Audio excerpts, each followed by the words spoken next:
Professionalism, is that really you? Be kind, for everyone you meet is fighting a hard battle. Philo of Alexandria. I've never especially talked about professionalism in my teaching articles because I've always treated it as a given, something like second nature, as it should be. I like to include creative elements in teaching, like showing a change of variables magic trick, or sharing poetry videos read by professors I invited during the past year, to make my students' learning more engaging, to make my students' lives more fun. When I try to make myself approachable, my students feel less intimidated by the power imbalance between us, thus gaining more control in this course and learning better with ease. That's the only goal of these creative elements in my teaching. In particular, they have never been a tool to showcase how charming I can be.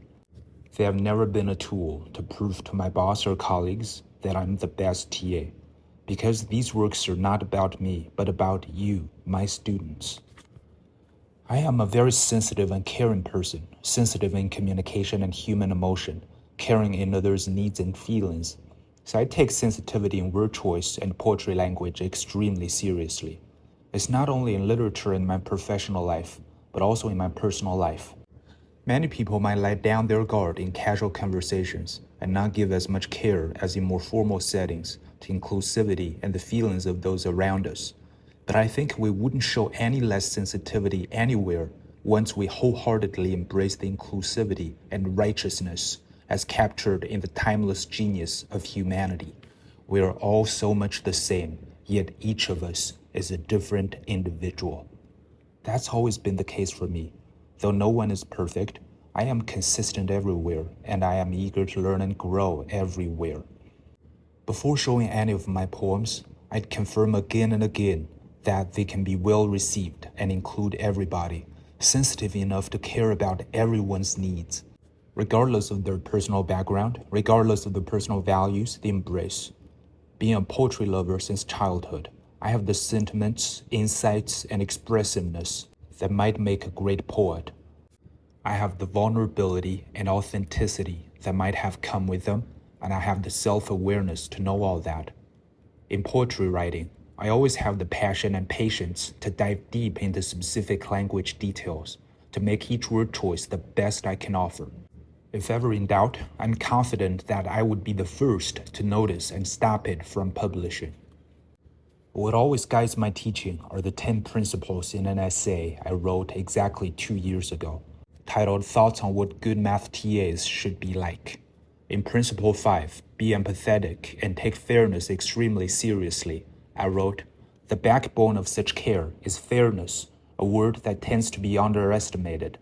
Actually, in some sense, fairness is even more important than politeness. That is, if one has to be rude, then it'd be better for them to be rude to everyone equally than being rude to some people and polite to others. Because in the former case, others would consider him ill-educated and possessing such a rude personality, while in the latter case, those who are treated rudely might take his rudeness more personally and therefore would be bothered more by the rude behaviors. So, if we want to be rude, we should be rude to everyone equally. But nobody wants to meet a rude person.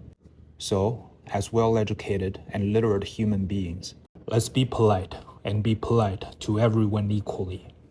On the other hand, exclusiveness must be seriously rejected.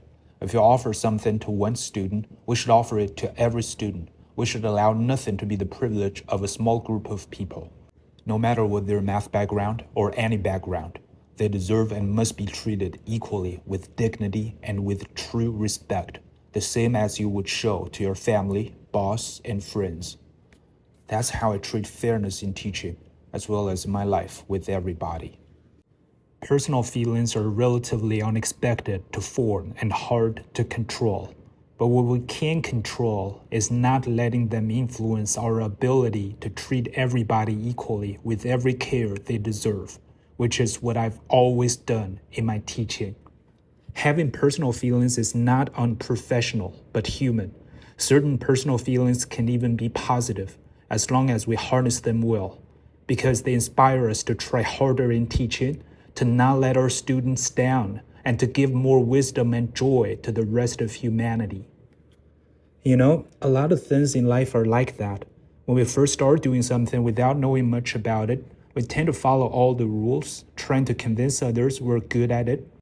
I maybe even want to criticize others who don't follow certain conventions. But once we become an expert at that thing inside and out, like a real artist, we become much less limited by those existing rules because now it's time to input our own wisdom into it, to think differently, to improve these rules, to push the field forward. That's what human development needs. If we achieve this level, it's not unprofessional, but more than just professional. It's true of language learning, it's true of math research, and it's true of professionalism in teaching.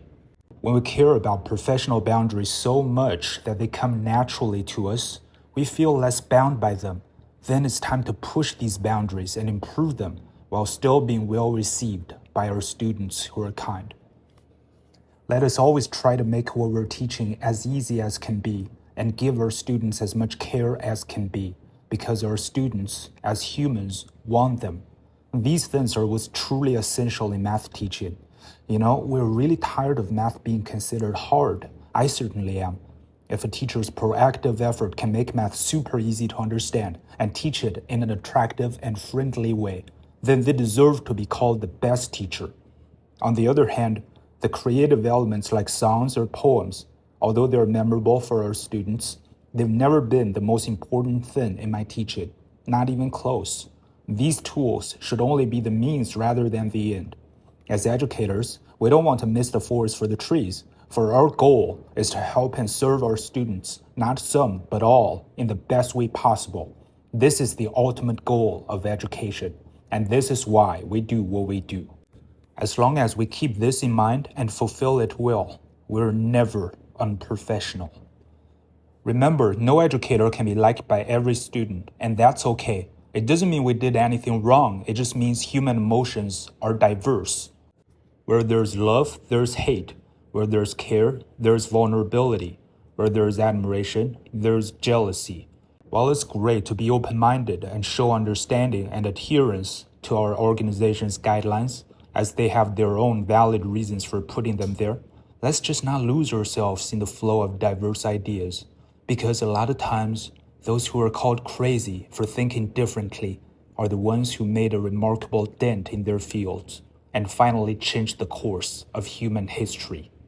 Ivan Finn, September 28th, 2024, at Fairmont Apartments, LA.